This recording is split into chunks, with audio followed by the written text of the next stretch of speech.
Hi, everybody. Yeah, but I'm Gaia Montelatici, and I am the founder of Studio X Ventures.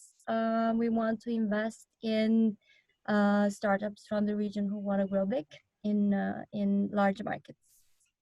okay. Hi everyone. My name is Nenad, and I'm Serbian, based in San Francisco. Currently in Serbia, only a couple more days. I'm the founder of a software company, and we own a couple of products. One of them is called Clockify. So I'm not sure about my capacity today. I do participate as an LP in a couple of two VC firms in Silicon Valley, but I'm not sure what should be my formal role here. So thanks.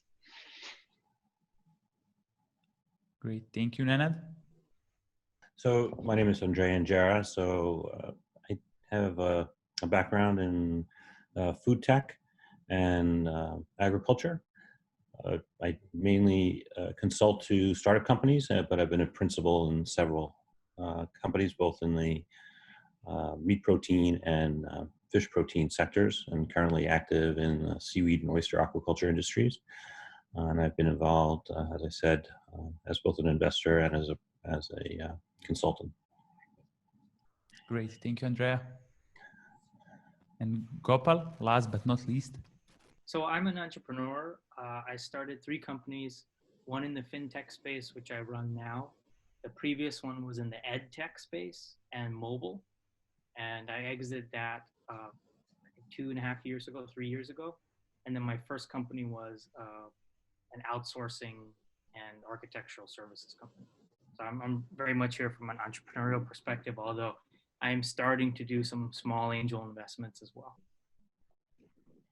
Here, Gopal, while you check your microphone, let me also introduce myself. My name is Nenad. I'm a co-founder of Impact Hub in the role of an observer of our products here that we work very hard, and the rest of the team here. So Dušica Mitrovic and the Impact Hub logo, Maya behind there, that's your logistical support team. And that's Jovic, who was a participant in the startups not very well in the spring cluster. So Gopal, I guess now you can go ahead and introduce yourself. Thank you all. So now we can move to the pitches, straightforward. So basically the order of the pitches will be, so first will be Vukašin from Atfield. Then afterwards we're gonna have Mirko. And then last but not least will be Igor from Hotspotter. So that's the order of the pitches. So Vukašin, when you're ready, you can share the screen. I'll just give you the mark and then you can start. You will hear the bell in the fifth minute. Okay, still hearing me okay? Yeah, we can still hear you good, just missing the screen share. Yeah, let me do that magic trick now. So let's see if I manage that. You should see the screen now, and let me start the slideshow. Image okay? Yeah, perfect. Okay, so set, ready, go whenever. Yeah, go for it. Hi, I'm Vukašin, CEO of Atfield Technologies. We produce tools for mobile and fully remote data-driven management of vineyards. Let me introduce you to Josh. He's an experienced vineyard manager. Manages 3 locations, 35 hectares, 30 varieties of grapes. 2 years ago, he missed the spraying. He lost 30% of his crop. He has an issue in really visiting the sites because these are quite far and terrain is such that he cannot go there more than once a week. He cannot spray more because chemicals are regulated. He wants to be more sustainable. Even if he visits more, if it's wrong timing, he doesn't do what he's supposed to do. As he would say, wine is perceived as fun, yet if you understand it, it is really a hard work. So what is Josh looking for? A solution, something that tells him the status of vineyards, something that could predict the quality of a season. That's where we jump in. So he gets our system. We install the sensors. Sensors are actually meant to sense the data at each micro location. That's then forwarded to our viticulture cloud, where we run disease predictions, growth models, and quality estimations. That is then served back to Josh in the form of a mobile app, so he can actually monitor his vineyards from a palm of a hand. Josh gets his quality predictions, gets remote access to vineyards. At the same time, he becomes more responsive, doesn't miss a spring, and more efficient. He goes only where and when is needed. So who else is out there? Two groups of companies, either raw data, kind of weather station approach, high-end, high price, or something that is more linked to analytics, but across multiple cultures. Or then the third group, which is really focused on vineyards, but they are not really doing what we are trying to do, but rather produce some kind of ERP system for vineyard managers. Then that's where we jump in. We change the approach, and we are actually focusing on maximizing quality from every microsite in the vineyard during every season. Business model we are trying to propose is quite simple. So it's basically equipment one-off, installation one-off, and subscription per area covered, which is a recurring element of a business model. And we are trying to experiment a bit with the price as we are kind of trying to be global. So subscription per hectare per month needs to be at the level of a daily wage or a field worker. So how does the market look like? Well, based on data we pulled out from Zion, it's basically going to grow in the next 5 years. Grapes are the most valuable fruit crop on earth. And through the contacts we've made, our initial market is about 2,700 hectares. The region has approximately 100 hectares, where globally it's a million and above hectares of vineyards.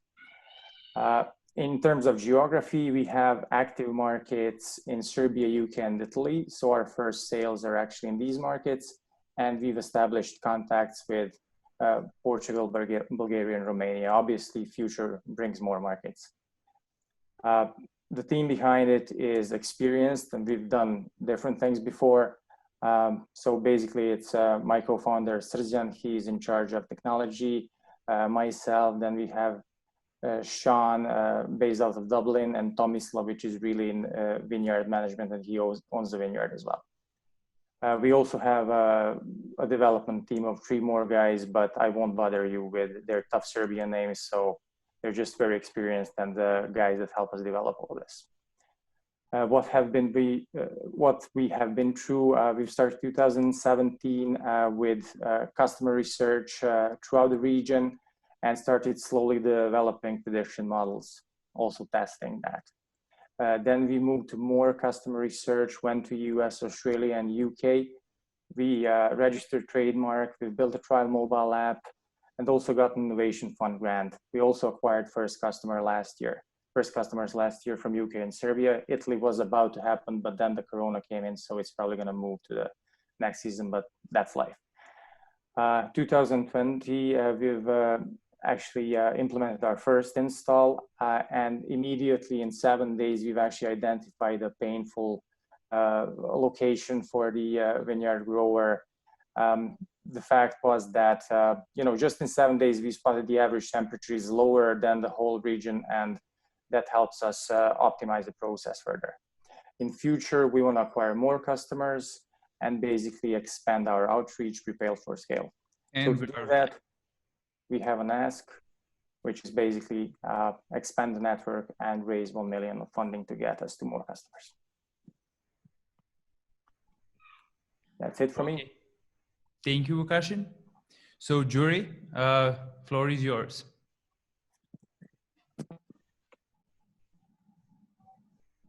Okay. Can I go first?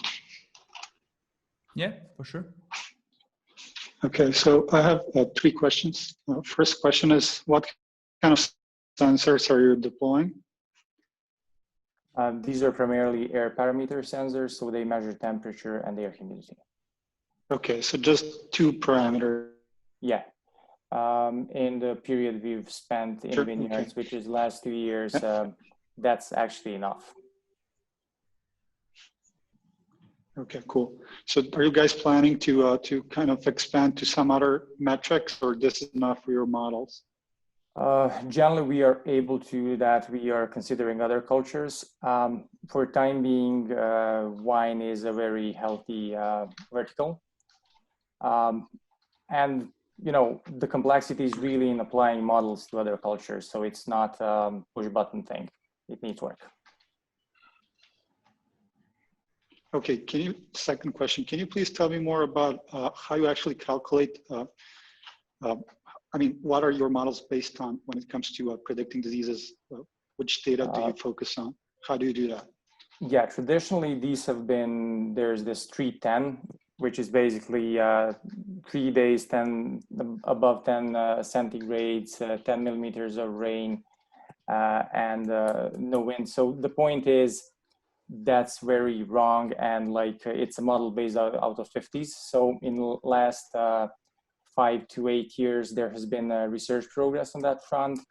And there's this mechanistic approach, which is now modern.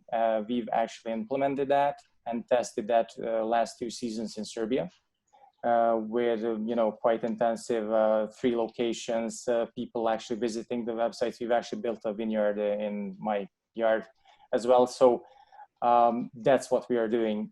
The algorithms actually work on air sensing. So it's really temperature, rainfall, humidity, and we've actually built a model to replicate the leaf wetness sensor based on THD, and it works quite well.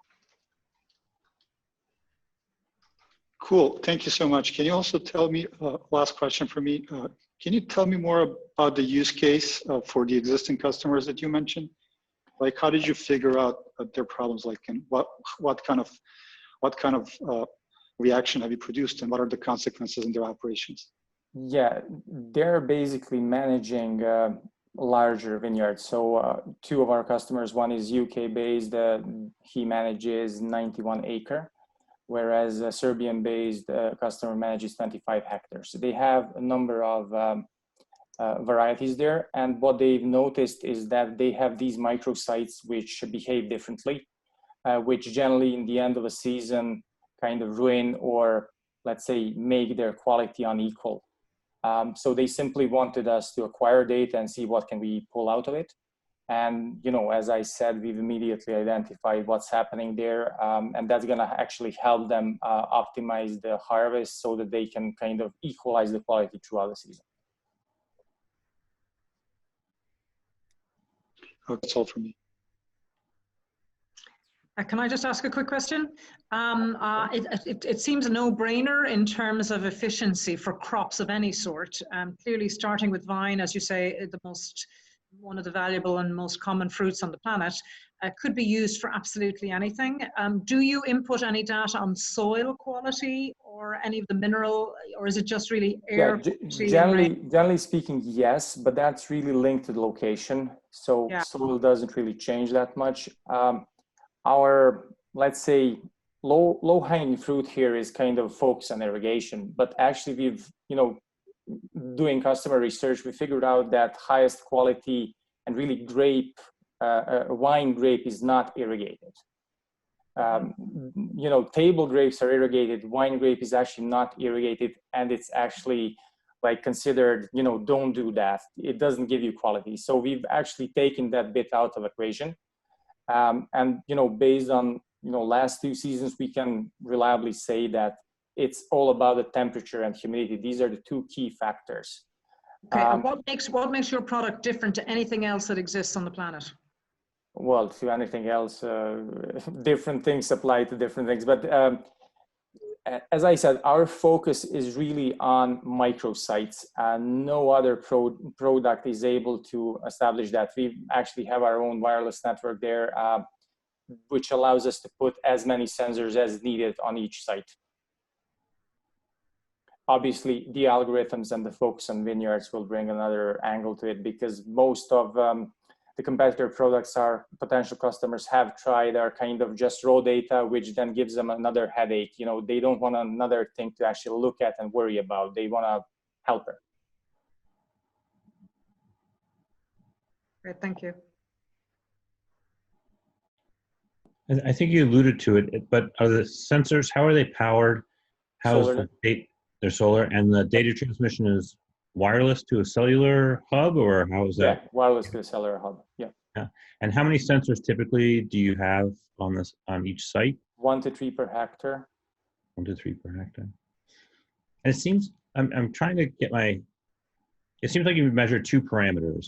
is that really enough? I mean, what's the backup algorithm that takes kind of pretty basic data and generates? Yeah, the science behind the plant growth is actually around temperature. So you qualify the terroirs on their average temperatures.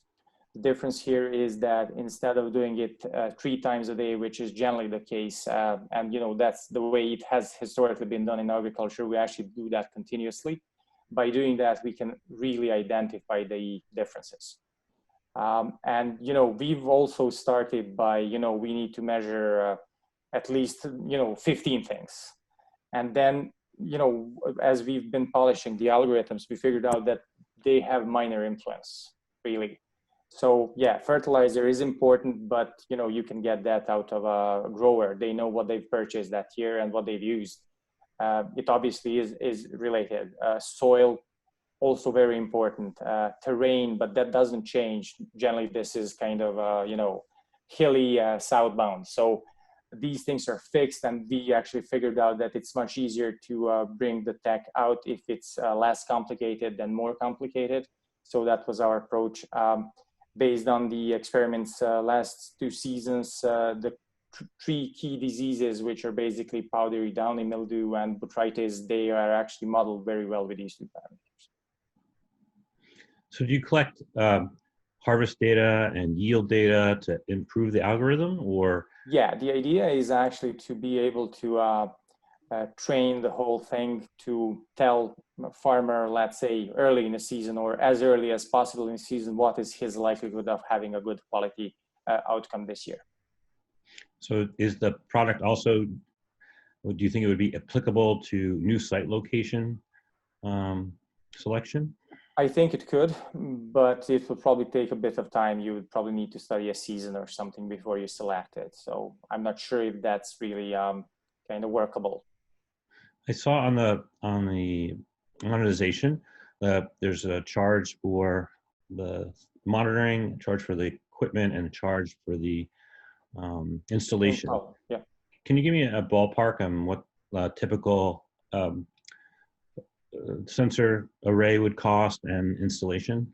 Yeah, I'll give you an example of Serbia. Serbia is like kind of tough market to get into. Salaries are low, and every dollar is really carefully weighed before it's spent. So basically, we sell a sensor for around 200 euro. And then the central unit is about 1,000 euros. So let's say on 25 hectares, that would cost, let's say, up to 5,000 euro to install. And then the subscription cost is 30 euro per month per hectare, or if they get a yearly charge, then it's 240. So they get 4 months free. So basically out of 25, we get 6K a year, basically recurring. So guys, we have a question. We have enough time for one more question, and I will ask the jury slowly to complete the input form. So one more question. I have one question. I spoke to some other company in the United States that do sort of what you guys do. If you go head to head with somebody, like I know a company out of Carnegie Mellon University, how do you differentiate yourselves with the grower? And when you sell today, do you have that problem, or there aren't that many competitors selling? Well, where we've competed, and obviously we still haven't sold to that US customer, is they've actually trialed about 7 products. They had issues with cabling, they had issues with reliability, they had issues with like sensors measuring something I'm not feeling, kind of. So, I don't have an answer to all of those things, but the way we've solved the problem, I think, should respond to all of that. This is but you said there were 7 competitors, and you saw what those competitors did wrong and fixed that. Yeah, the point there is, so guys, we are out of time. Has been modified to just fit the vineyards rather than built for vineyards. Got it. Thank you all. Thank you, Atfield, for pitching. So while the jury is finalizing the score sheets, I will ask Mirko to get ready slowly with the screen share and camera. So jury, a quick check-in. Do you need more time to finalize it? Yes, absolutely. I do. Okay. Okay, so start when you're ready. Okay, I'm ready. Okay, hello everybody. Let me present to you NVIDIA as a seamless invoice verification for invoice financing. Many ask me what problems does NVIDIA solves, and NVIDIA solves two problems. It solves problems of cash flow of SMEs, and it solves problem of profit for lenders of these SMEs. Our web and mobile app is verifying invoice creation process by utilizing the blockchain technology. Why we are utilizing the blockchain technology, you'll understand in the future lines. But let me explain the invoice financing, as NVIDIA is doing that even for small transactions. Invoice financing is very interesting for any company, for small manufacturers, for distributors, for service providers. Actually, any company that has invoices over 30 days due date, because we are providing companies money before the actual due date of the invoice. So the market size for this service is quite big. In European Union, there is 22.1 million SMEs, and the global market of invoice financing is 2.6 trillion euros. So why the financial institutions are not tackling this market enough? Well, we concluded that the reason is the lack of trust. The reason for this is that there are some fraudulent invoices, there is a lack of history data of those SMEs, there is a huge due diligence process and lack of communication, all resulting in only 18% of SMEs getting the loans from the banks. NVIDIA makes this process very, very easy. We are making the seamless invoice verification, blockchain technology is preventing the fraud, and we are overcoming that problem of lack of communication by making the whole process run really, really fast without any additional approval and making those approval of credit lines really, really happen. Why we are doing this with the blockchain? Well, as you may or not know, the blockchain is a new technology that brings some innovative form of cryptography, not cryptocurrencies, but cryptography. And we are solving the issues by utilizing the security models of blockchain, transparency, irreversibility of the process, and utilizing the smart contracts. Why we are doing this? Because we are providing very sensitive industry with security, not disclosing the data of our customers and clients, providing the transparency in that way, solving the problem of double spending, where some company can apply for the multiple invoice financing, and the companies can't alter their invoices, solving the invoice dilutions that can happen. And I know how they happen because I spent 8 years in corporations. And with the smart contracts, we are making that process really seamless and making it run as a way of penalties for those who are trying the fraudulent activities. So how it actually works? We're working with businesses, providing them free software to use. Our first software is the ordering software, where they can fill out the whole process of invoice creation. And by making the invoice, delivering goods, making their all documentations through the warehouse, to their customers, all of that process is stored in our solution in blockchain, and it really ensures and makes lenders, by financial institutions and other lenders, trust all this process and make sure that this invoice is really valid.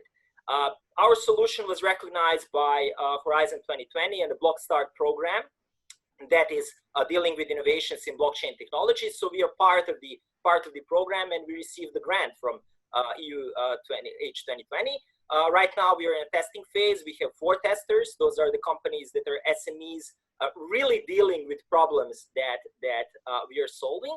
And by the September, we are launching our pilot. In November, we have a huge target for our customers, expecting the breaking even by the end of 2020.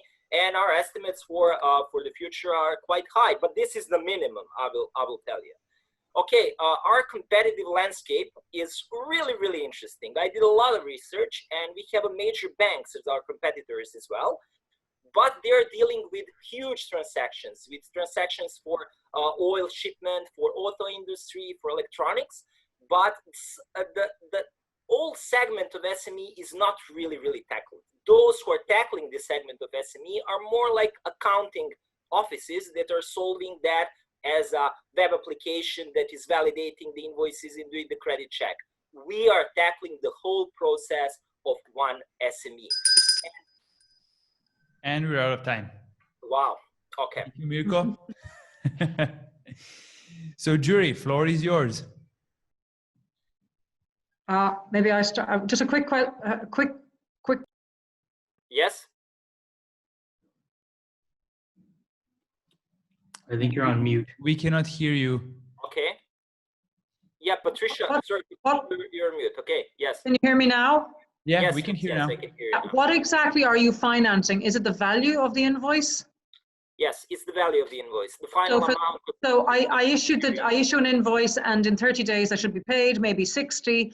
Yes. You're giving me a short-term bridging loan? Exactly. With no security except the invoice itself and the trust because it's on the blockchain? Exactly. Okay. Basically, we are providing all the other documentation and history of cooperation with their clients. So that is something that is part of our monthly subscription for every SME. Okay, so you're not a financial institution and regulated as such? Of course not. You're just service provider and a bridge between the financial institutions and the SMEs. Okay, thank you. So this is Gopal. Your plan is to first sell to SMEs, or excuse me, SMBs, small, medium-sized businesses in Europe and the United States, and get, I don't know, 1,000 or whatever. And then you will turn around and you'll build an asset, right? And the asset is, you know more about these SMBs than the banks do because of their invoicing. Exactly. And you'll be making money while you learn that. And then you'll move to phase 2, which is to say, hey, I have this massive data store. And when basically you'll send leads to the banks. Exactly. And can you plug into open banking and like originate? Can you originate different products? Like, can you plug into their APIs and create the checking accounts and the banking accounts and the loan accounts? Okay. Basically, our solution is API based. We do have a free ordering software that is a mobile app and a web application that is doing the invoicing. Okay. But we are connecting through APIs to the banks and to other software solutions that companies are having. Our team member is EU recognized blockchain expert. So we are actually doing, the referral to the banks as we are providing them new clients. Yeah. But we are actually in an immediate phase of earning because our testers actually do have invoices that they want to finance. And by storing all their data, which is not, I would say, a long period of time of storing the data, because they also have history with their clients. For example, our company that we're testing is providing electronic devices to universities. So basically those universities are state funded, so they're going to pay eventually, but they do pay in 60 days. And with their contract, and when they're building those electrical devices, ordering their spare parts, assembling that in their production, and when we are following all of that, we are really giving the proof to the banks that it's not some fraudulent invoice or something like that. And by storing that in blockchain. Last quick question is how do you get the data into the system? Like, is it easy, fast? Our app, our mobile app, is storing every change in the app is storing in a blockchain. So but you take photos and then OCR it? Exactly. In our app, we're having a photos as well of the as a form of report of the sales reps. So with a GPS location and a location of a store, that's also a data that invoicing and ordering really happened. Yes. So Mirko, this is like a parallel freestanding system. It doesn't integrate with existing accounting systems like NetSuite or something like that, or is that possibility? Because those systems, right, obviously have direct links to the financial institutions for when there's payments. So my guess is it would be easier to verify the underlying data. So is it, how is the actual, is it another system that a company has to implement, or can they just integrate it with what they have? Yes, because we are using our outreach method that is tackling SMEs, and we're very experienced in that. We might say that most of SMEs now are not using all of the paper and a pen. That most of them do have some kind of a software. So we are actually addressing those SMEs to provide us a contact to their software provider, and we are through APIs storing each of their moves into our distributed ledger. So yes, my answer is absolutely, because we are connecting with accounting softwares, and our major outreach to the financial institutions would be exactly the companies that do have those solutions and that do have a good collaboration with the banks, but they're not getting their credit lines because they're not trusting them. With the blockchain, they don't have to trust. It's trustless. Can you break even on the first business before you sell the leads to the banks? I think that we made a monthly subscription base just because of that. And for the companies up to 150 euros, it would be something that would be around 300 euros per month. So it's a monthly subscription, since those companies have a lot of documentation. That is something that is covering the costs of our team. We have funding from Horizon 2020. And as soon as we grant one invoice and we have one container with goods of a value of 50,000 that wants to use our solution, if we do that, if we tackle that, we're going to make money. That's important. Sorry, I have one other question. You know this. Banks are crazy. You can bring them a lead where they will make money. They won't do it anyway because they're too scared. How do you shortcut that process? You might have great data, great leads, but how do you get into the banks and make your hockey stick money? Basically, we're choosing our first clients really, really smart. That is something that's really important. And we're choosing our clients that are close to the top of getting the loan. That is really important. So in a way, those are the companies that have everything set up, because we're contacting the banks and the factoring companies, and they told us that the major problem is lack of documentation. Those SMEs are not presenting the right documentation. So with this, we expect that we're going to really, really get close to the first. And when we got to the first approval, that's something I must add. And if the bank is really satisfied, we expect that they could spread that to their other customers, because that's making them profit. So, Jury, okay, can I? We have time for one or two more questions, but you can slowly start wrapping up the sheet. Yeah. Okay, I have a question. So, are you aware of the Italian company that does something very similar called Credimi? They pretty much, by my understanding, they have only left out the blockchain part. Everything else seems quite similar. Yes, there is a bunch of those companies. I'll give that impression, because the whole process of factoring is 2,000 years old, and a modern factoring process dates from 1961. So basically, there are a bunch of companies that are doing that. But by the presentation of some of those, I gathered the data that due diligence of one company costs more than 100 euros. So it's a man work to do that whole process of credit checking and all of that without the blockchain. So there are many, many companies that are doing that, because it's a really, really old industry. And there are some companies that are doing that in blockchain. I presented them in our competitive landscape, but they're not automating their solution. They're basically doing the same thing as companies that you mentioned, but they're just adding blockchain to it. And we're more like oriented to providing free solutions to the companies, free softwares, and they can have an invoice financing on top. So yeah, it's an added value. Mirko, what's your ask? Oh yeah, our ask is 35,000 euros per 1% equity. and not below 10% because we're just like searching for a lead investor. And we already have non-equity funding from Horizon 2020, and that's it. We are the only seamless solution for invoice financing. Our competitors raised quite a lot of money. Yeah. How long does the money take you? Gives you a year? I would say that is by the end of 2021. Those are the projections of our cost. Marketing is lesser because it's included in the salaries of our team members. So we expect, I presented that in the upper slides, that we are going to have profits that are more than our costs in this period. I have a business plan and a complete budget of our solution that I can deliver. I've been in corporations for 8 years, so yeah, that's something that I do. Thank you. And we're out of time. Thank you, Mirko. Thank you all.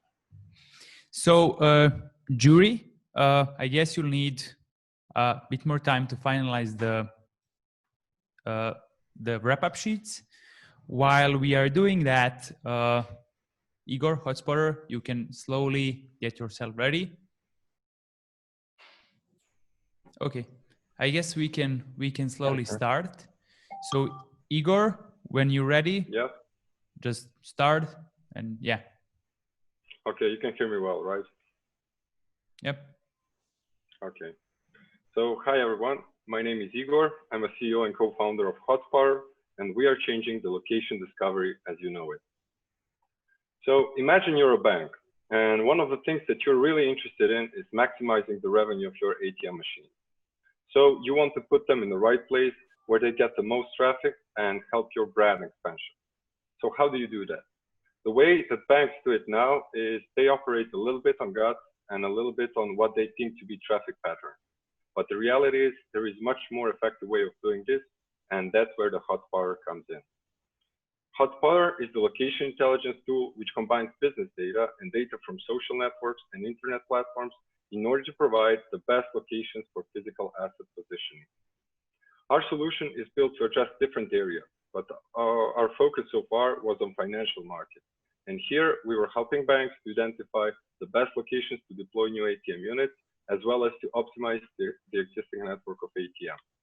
The result of our analysis is provided as a set of spots on a map view, followed by the location intelligence report, which contains all the details that our customers need. Besides that, our customers can log into the platform, load their analysis, generate reports, and play with the data. So how it actually works. First step is the data collection. So we allow our customers to integrate their business data and combine them with the aggregated data provided about the social activity of their targeted users. The next step is to add a touch of personalization. So we tailor the analysis based on the company business goals, revenue streams, competition, market potential penetration, and many more.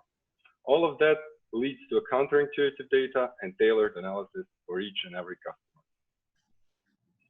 The location intelligence market in 2019 was $10.6 billion US, and it's growing constantly with a compound annual growth rate of 16.6%. Our primary focus was banking and financial services, and this market in 2019 was 2.5 billion, which is around 20% of the global market share. The usage can be present in different market sectors, so not only banking and financial services, but the potential is also present in retail and consumer goods, government, transport, logistics, or any other market. Our business model is software as a service, but currently we operate as a consulting, and we are about to release the SaaS application, which will help us in our transition to become the fully SaaS provider. Regarding competition, there are a couple of companies who try to address this problem. What they provide is the location intelligence data or tools for visualization and manipulation, but it all leads to raw data, which is same for each and every customer. Instead of that, Hotspotter is offering different services and functionalities in order to provide tailored analysis and actionable data to each and every customer. In our team, beside myself taking care of business development, we have Nenad, our CTO, and Vladimir, our solution architect, who are in charge of engineering and product development. Besides them, Alexander is our creative director, and he's in charge of design and marketing. So far, we incorporated in EU. We managed to raise initial capital. we launched our MVP and we have the first pilot client here in Serbia. This pilot is still in progress. Besides that, we also talk with many banks in our region. The plan for the next 6 months is to release our SaaS application and to convert at least 5 customers from our pipeline into paying customers. In order to achieve so, we're looking for the follow-up investment. And this one will be split between the team expansion, where we plan to add a data scientist and increase the sales force, product development, where our goal is to convert to SaaS, and sales and market expansion, where our goal is to first start with the European region and then the next markets will follow up. So we're a location intelligence provider that leads counterintuitive results to provide actionable data to those companies who want to get the most out of their physical assets. With our unique approach, the possibilities are endless, and we want you to join us and help us change location discovery as we know it. Thank you for your time. Great, Igor. Thank you. So you had 30 seconds to spare. So we'll have 30 seconds more for the Q&A. So yeah, Jury, floor is yours. Maybe I try. Can you hear me? Yeah, we can hear you. Clearly, this is very banking focused with the product you mentioned. How do you see this sort of expanding cross sectors, industries? How do you plan to roll it out and scale it? So basically, this product can be applied to any kind of location discovery and location analysis. We started with financial sector because of our previous experience, and we knew that this solution is needed within this sector. So far, we're collecting data, we're collecting experience about it, we're trying to understand, to optimize our solution, and after that, we will build a solid plan to develop to another market, let's say. Is this problem for the banks, is this a problem they agree that they have today? Or it's a problem, but they don't really know that they have it? Yeah, actually, this solution came to us as a direct request from the banks. So, and this made us thinking of what we can do about it. After we analyzed it and we discovered that the problem is generic and it's present in any location-related business. And this is the reason where we said, okay, we have enough experience from financial sector. Let's start there. We know the pain. We know how it works. And after that, we have willingness to expand and to scale. Were you consultants at the bank and that's how you learned about the problem? No, basically I was a consultant at SCR Corporation, which provides software and solutions for bankings and ATMs. Ah, okay. Igor, I see.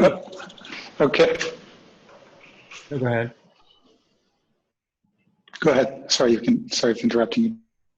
Oh, Go ahead, please. Yeah. So Igor, so I see it's a SaaS product, but I see personalization, which seems, is the personalization part of developing the product right now, or do you expect this to be kind of a hybrid product? No, what we want to achieve, and this is what is missing basically, is this level of personalization. And what I mentioned is that currently we're working as a consulting, and we are introducing our SaaS product to help us move towards to become fully SaaS. And this personalization aspect, right now the whole software is fully automated, although after talking with the customers, we understand how to configure and how to personalize the whole process. We want to automate this step by step after we, let's say, have enough data and enough experience. So our final goal is to be fully SaaS provider and have everything automated based on what banks want to achieve, not only banks, but any other company. Okay, so a quick question for me. So you mentioned that you expect your revenue to be kind of recurring.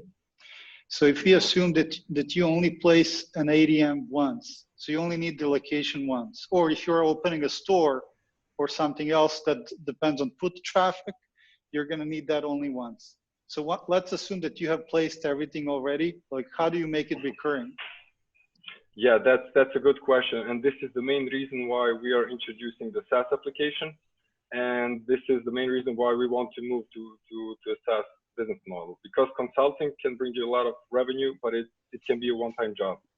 So we started as a consulting, but right now we're about to launch the Asset Monitor application, which will allow banks to monitor their network, to monitor the competition on a specific location, and to provide valuable insights and notifications about their network and the location they're present in.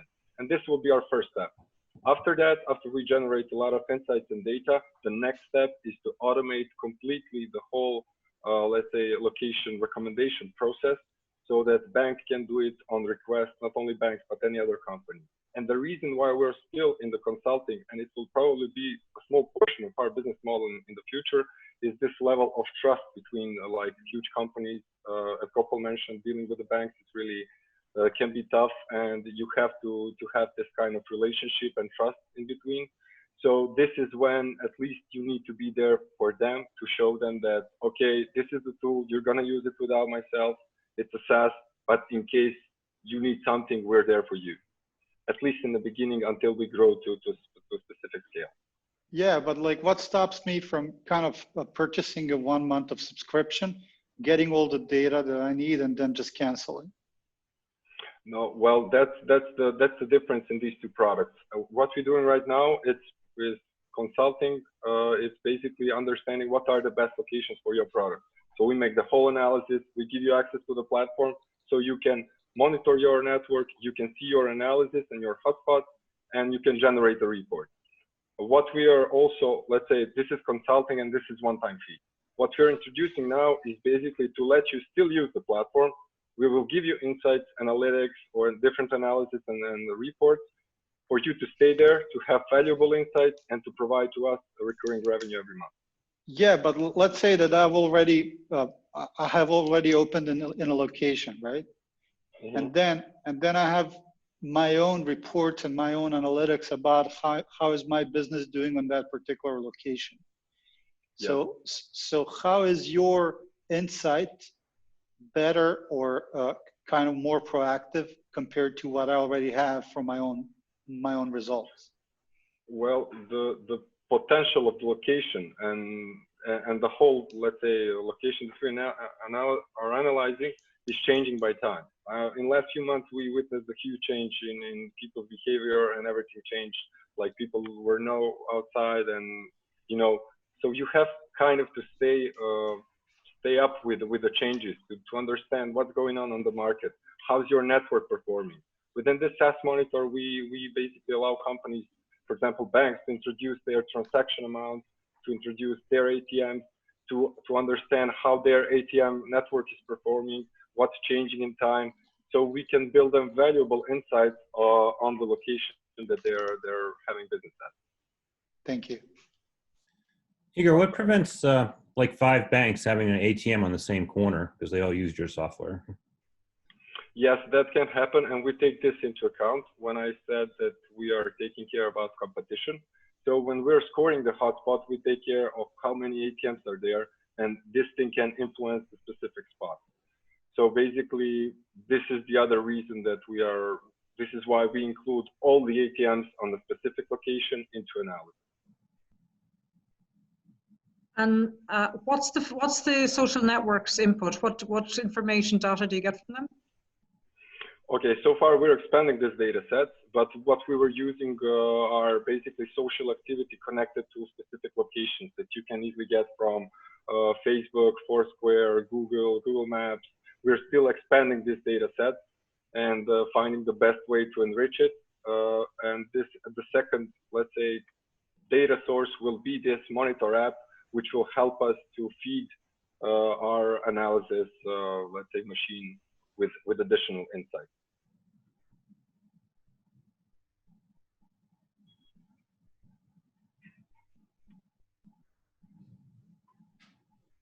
So if we don't have any additional questions, we still have a minute or 2 left for that. Jury can finalize the question slowly.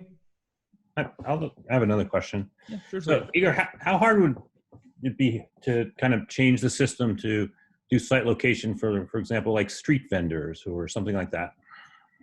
It's not hard at all. It's basically the algorithm is mostly the same. That all the tool is mostly the same, and it's developed. It's up and running.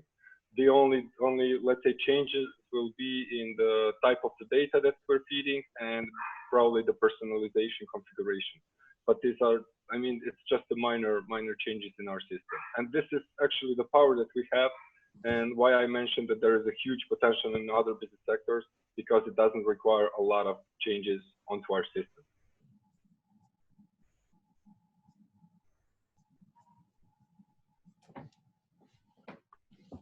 And can you just share what do you anticipate the SaaS subscription rate to be again?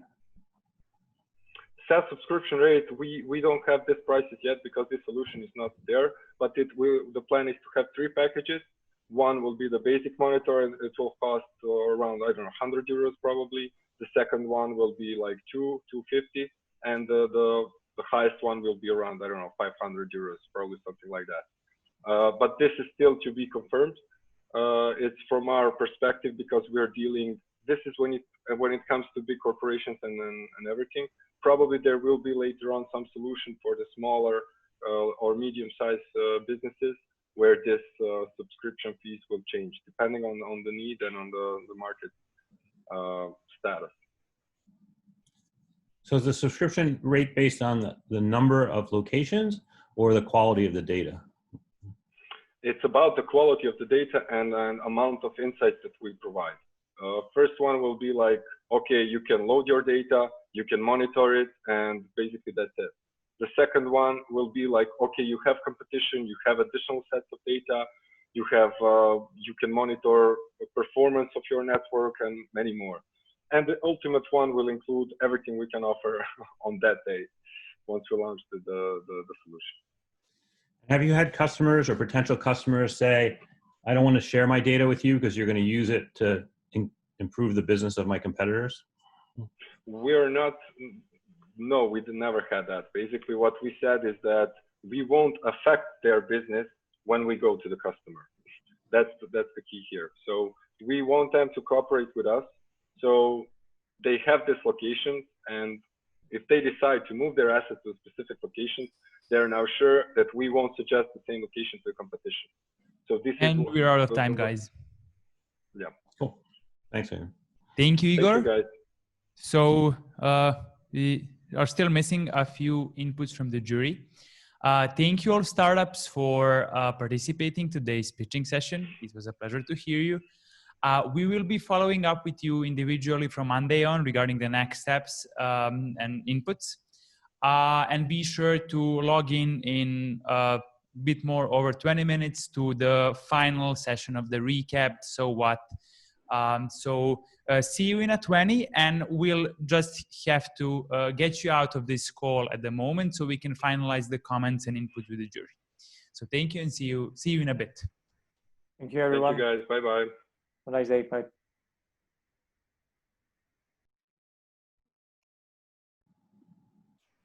Perfect. Great. Thank you, guys. We were sharp and productive. A bit less than an hour. So while for the hotspotter, we still need inputs from Gaia and Andrea. So when you finalize it, I'll do the crunch in the background. But yeah, starting with what were your insights? So how did you like the startups? How did you find them?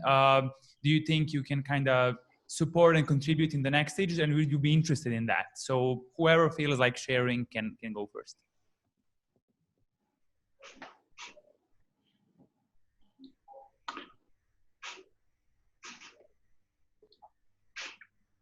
Yeah, this is Gopal. I thought the second 2 startups were very interesting.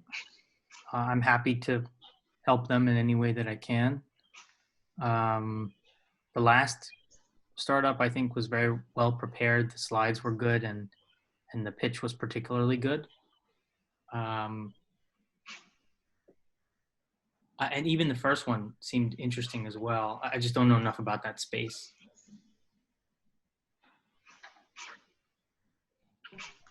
Cool.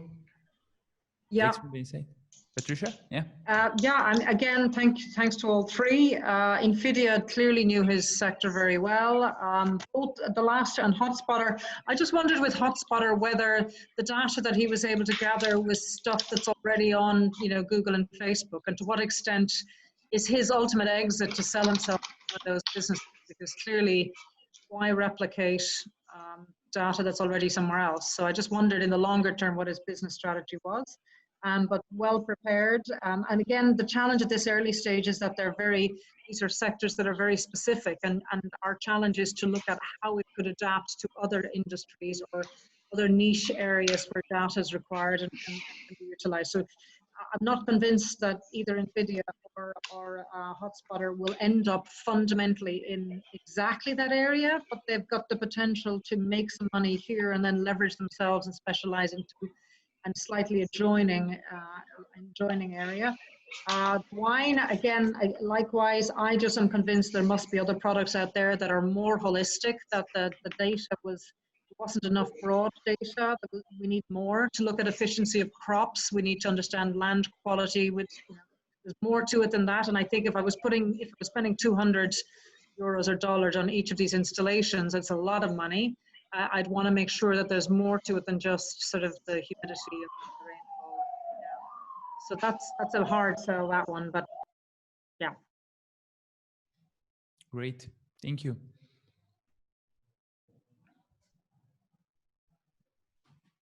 Other inputs, comments? Hi, yeah, so when it comes to my impressions, so when it comes to this stuff around vineyards, I don't have a lot of knowledge, but it kind of, I have some doubts about how this thing is a product versus a service.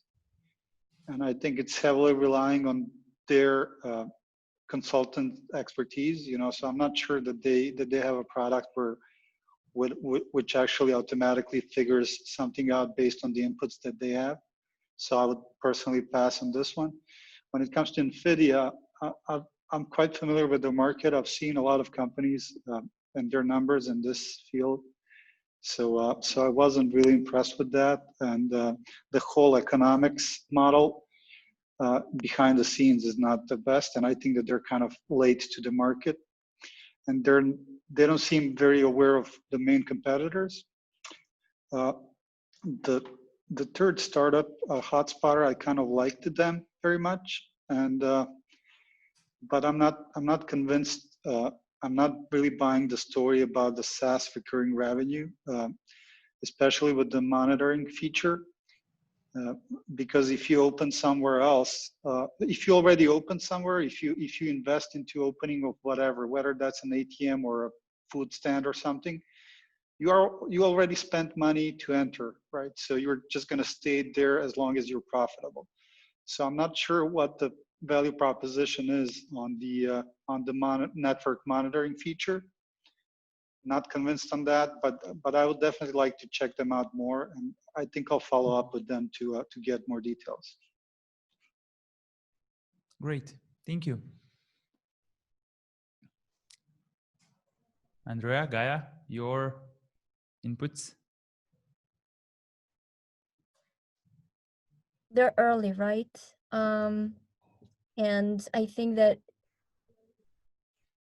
it's hard to assess their model as such. I think that they're still very much into finding out who their high need customers are. And for a few of them, I have questions related to, you know, whether that is something that they can do outside of the European market. So I don't know. I do have questions about that, but I think that they are onto something, all three of them, in terms of some of the problems that they've identified. Yeah, so I would try to understand those as best as possible and see how they can replicate the customers that they're getting now. Cool. And of course, you know,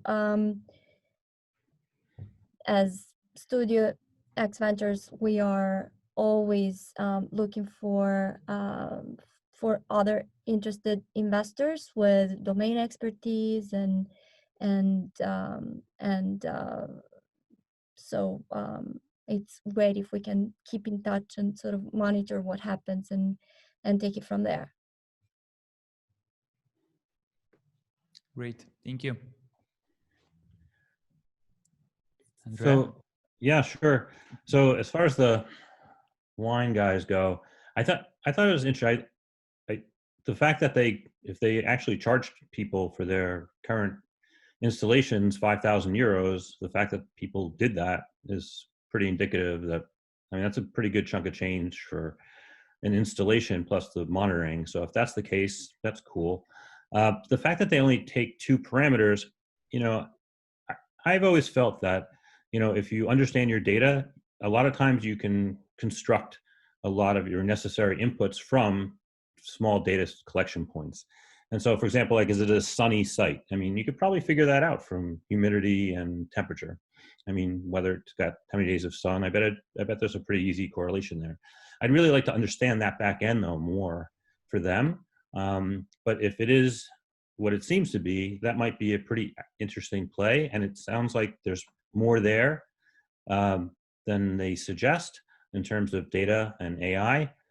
But it could be that there's not, in which case then it's a dead in the water type project, right? Nvidia, the name of the company sounds like a disease. And that was a joke. But I don't think the ask was like the immediate turnoff. I get the product, but the ask seemed unrealistic to me, and I wouldn't even consider doing anything with them because I just don't think they understand how it works. Even though the product seems interesting, I think the key to that product is independent verification of receivables and payments, and that has to be linked to bank transactions. And I didn't get the sense that they were really tying into that. And I think that's the real value. And then the last company, I think I actually like that company, HotSpotter. I think that there's a tremendous amount of value in site location that can be quantified by the value of a location based on social media and other inputs. So I think if their algorithms are strong, they could bring a lot to the market.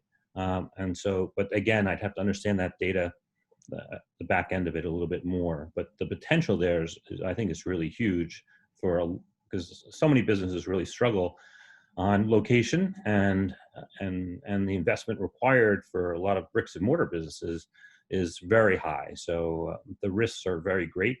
And I think that product may have some potential, but again, I need to understand it. And as Gaia said, they all seem very early stage to me. So those are my just general comments. Yeah, Andrea. Paula, may I take us? Sorry, go ahead. Sorry, I have a question for you. Because, you know, we obviously do not know enough in terms of the customer for Atfield, right? The vineyard solution. But if the technology is relatively simple, which looks like it is, it's great that someone is paying for it, but I'm not sure what kind of clients are there with such low tech in terms of predictive analytics in agriculture. And I don't know if, for example, the US, which is eventually the market that he wants to enter, is appropriate for that matter. Because I would assume that you have a lot of such things already in place. I don't know. Yeah, I think there's a lot of participants in the market that collect a lot of data, but there's nobody who really interprets the data or does it well. So that was the, and their pitch didn't really highlight this, but they only have a few data points, but they seem to be able to be highly predictive. Whereas what the products that tend to be on the market collect a ton of data, but it's really up to the individual operator or farmer to interpret that data and how they utilize it. They have small things like, oh, your field needs irrigation, turn the irrigation pumps on, or there's some robotics units that are out there now that are actually looking and taking scans of leaves to calculate nutrition. There's a lot there, but nothing that's like really simple and quick and provides predictive data. And that's what I thought was interesting. So we have only a few more minutes because we will need to be switching to the another one. I know Nenad had some inputs for all of us. Yeah. Yeah, sorry, I just wanted to, first of all, to thank you all for taking time to go through this. And, it's a great pleasure to have such a great jury. What I wanted to ask, and obviously you don't have to answer right now, but we can follow up through email or LinkedIn or whatever suits you. What I wanted to ask is, is there anything that we could help at the Impact Hub and Trial Program to make them better in the next period, or some similar startups like this that you may know, if you think that we could help? Is this kind of the next step of what and how we can do with them? We would really appreciate if you can reach out to us and let us know. If you know the company that's missing thing and you think we could help, we would like to do that. If you know also other people who may be interested in helping through mentoring or any kind of network that we can access and bring more startups from Serbia specifically to the big markets, that's our job here. So if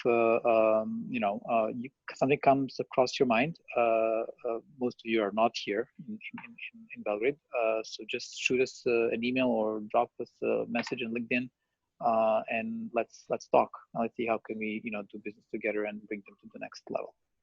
So thank you once again for my 5 minutes and for great feedback.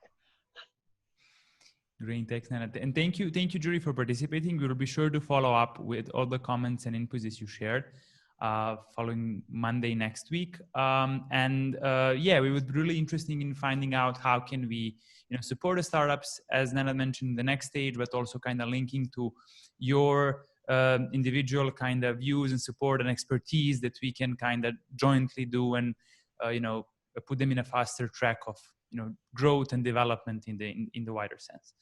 I'll have to cut the time now because it's 4:20 and in 10 minutes we're starting the final session.